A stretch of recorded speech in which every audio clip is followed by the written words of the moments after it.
शिव हमारा मूल है, शिव हमारा जन्म स्थान है। और बहुत हृदय से, दिल से हम दर्द से कहते हैं, तो जो शिव जी को भूल जाता है ना, उसके लिए नरक का द्वार खुला रहता है। कोई देवता तार नहीं सकते, कोई देवता आपका उद्धार नहीं कर सकते। कितने ही माला जपते रहो, कितना ही करते रहो, सभी देवताओं की महिमा है, लेकिन जो महादेव की महिमा है, ये हमारा प्रारंभ है, ये हमारा मूल है। इसलिए कोई भी विचारधारा, कोई भी संप्रदाय में आप हो, शिव को कभी छोड़ना नहीं चाहिए, कभी नहीं। शिव के बिना भूत और भविष्य किसी का उद्धार नहीं है। सुनिए जरा, जो लोग भगवान शिव की भक्ति करते हैं, भगवान व्यास का वचन है, जो मैं बोल रहा हूं साक्षी स्वरूप बोल रहा हूं। जो लोग भगवान शिव की भक्ति करते हैं, वो लोग भगवान शिव की ही शरण गति प्राप्त कर लेते हैं। महादेव की भक्ति करने से महादेव ही मिलते हैं, और कोई नहीं मिलते।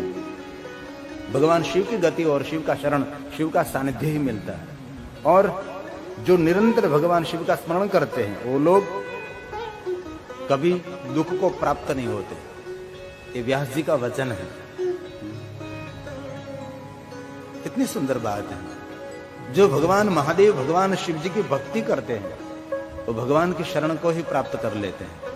और जो निरंतर भगवान शिव का स्मरण करते हैं, वो लोग कभी दुख को प्राप्त नहीं कर सकते। ऐसा व्यास जी का वचन है। ये कल्पित नहीं, मैं शोध करके लाया हूं। ये श्लोक रुद्र संहिता सृष्टि खंड में अध्याय नंबर 12 21वां श्लोक है। भक्ति पराये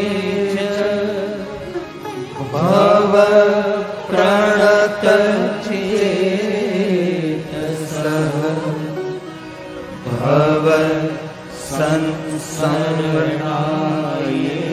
च न ते दुःखस्य भाजना न ते दुःखस्य भाजना। ये भगवान व्यास की रचना है। जो मनुष्य भगवान शिव का भजन करते हैं, उसको शिव गति ही प्राप्त होती है। और जो भगवान महादेव का निरंतर स्मरण करते हैं, उसके लिए कहा है, तो मनुष्य कभी दुख को प्राप्त नहीं होते।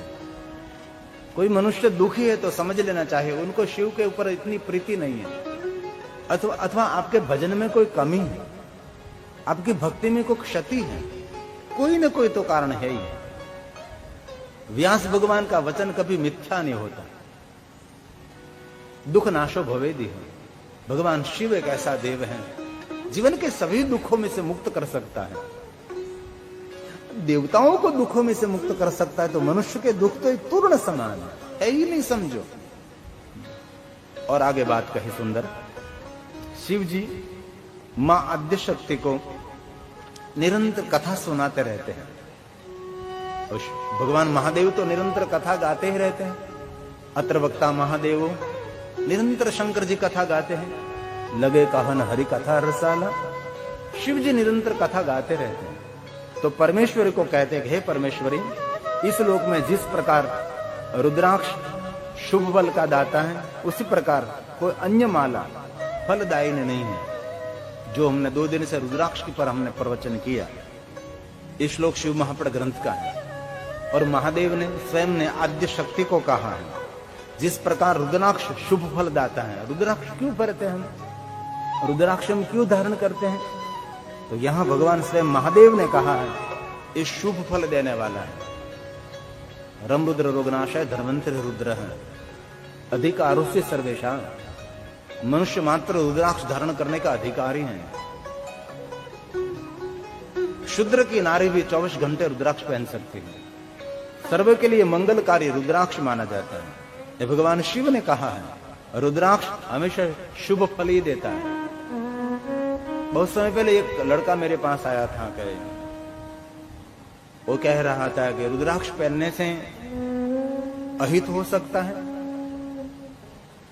तो मैंने कहा, भूत और भविष्य कभी नहीं। शिव स्मरण करने से, रुद्राक्ष धारण करने से भस्म का त्रिपुंड और भस्म की बिंदी करने से कभी किसी का अहित नहीं होता।